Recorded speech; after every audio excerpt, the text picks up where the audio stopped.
The life of Leonardo da Vinci. He was born on April 15, 1452 in Tuscan hamlet near Vinci. He is an Italian painter, draftsman, sculptor, architect, and engineer whose genius, perhaps more than that of any other figure, epitomized the Renaissance humanist ideal. He is among the most influential artists in history, having left a significant legacy not only in the realm of art but in science as well, each discipline informing his mastery of the other. His Last Supper and Mona Lisa are among the most widely popular and influential paintings of the Renaissance. In his early years, he began a 9-year apprenticeship at the age of 14 to Andrea del Verrocchio, a popular sculptor, painter, and goldsmith who was an important figure in the art world of the day. Leonardo da Vinci not only developed his skills in drawing, painting, and sculpting during his apprenticeship, but through others working in and around the studio, he picked up knowledge in such diverse fields as mechanics, carpentry, metallurgy, architectural drafting, and chemistry. The artist continued his studies with Verrocchio as an assistant until 1476. Later years, during this final era of his life, Da Vinci completed a greater number of paintings than he had thus far. Leonardo began creating his most well-known and replicated work, the Mona Lisa. Leonardo completed his final painting, Saint John the Baptist, at his rural home in Claux, France. This masterwork exhibits his perfection of the sfumato technique. Da Vinci died at Claux on May 2, 1519 at the age of 67. The cause is generally stated to be a recurrent stroke. He was buried at Chapel of Saint Hubert, Amboise, France. Da Vinci believed in the quote, "Simplicity is the ultimate sophistication." The contributions of Da Vinci during Renaissance period. Leonardo da Vinci made many contributions to the Renaissance in art, science, engineering, medicine, and architecture. While Leonardo is best known as an artist, his work as a scientist and an inventor make him a true Renaissance man. He serves as a role model applying the scientific method to every aspect of life, including the art and music.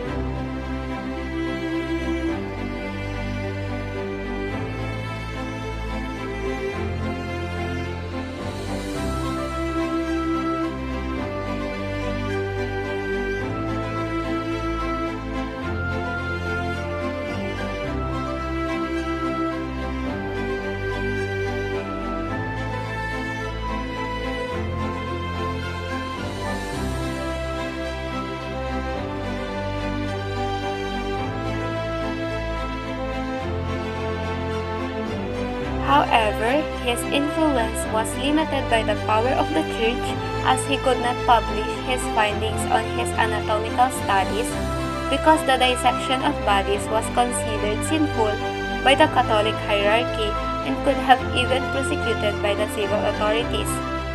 Next, let's proceed to Da Vinci's most prominent works. So first, we have The Last Supper.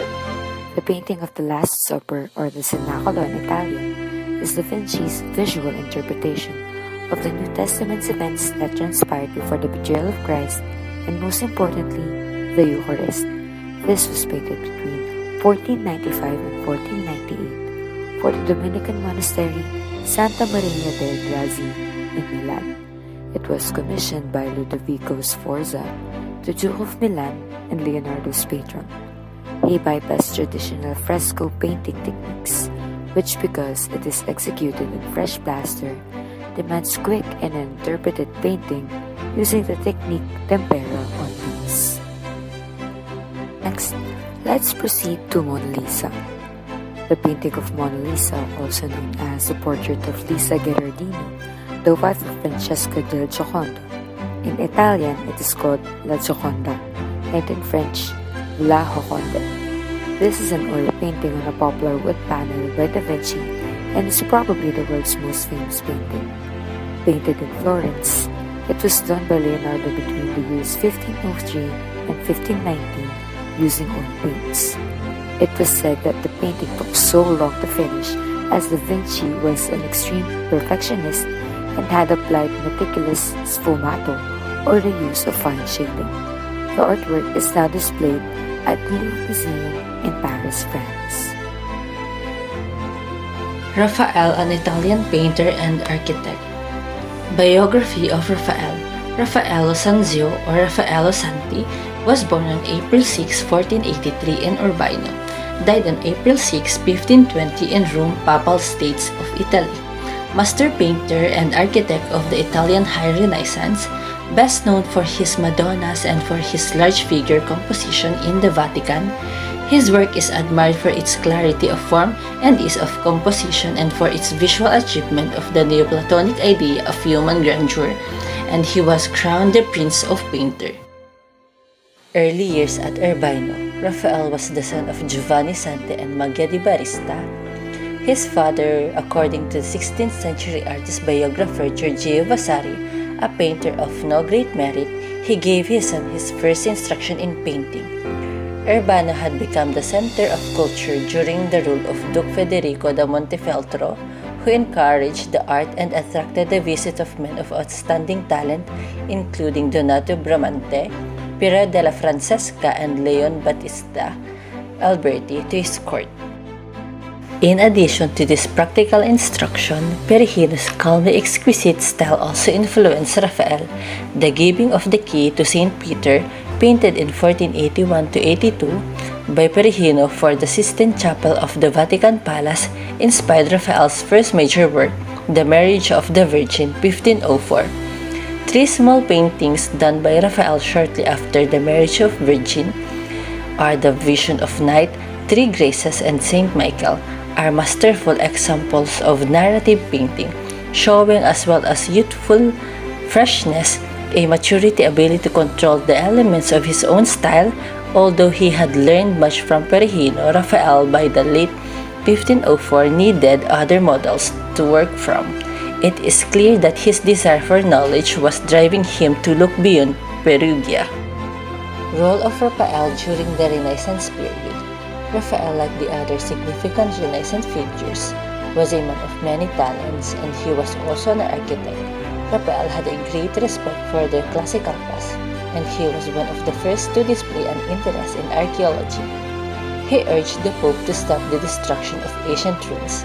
It was often the case that old buildings were pulled down and their materials recycled in new buildings.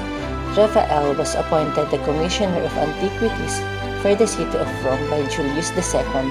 In this role, he preserves many ruins, collected inscriptions, and drew up a map of the archaeology of Rome. By 1512, the painter was in charge of all the papacy's artistic projects. He was a prevalent figure in Rome and notorious for his numerous affairs. He became engaged to the niece of Cardinal but was reluctant to marry her because he was deeply in love with his mistress and model Margarita Luti. Known as La Fornarina, Raphael painted Luti several times. Raphael fell gravely ill and died on Good Friday 1517, which many believe was also his date of birth. He may have died of overwork, but given the unhealthy environment of Rome, he could have fallen to an infectious disease.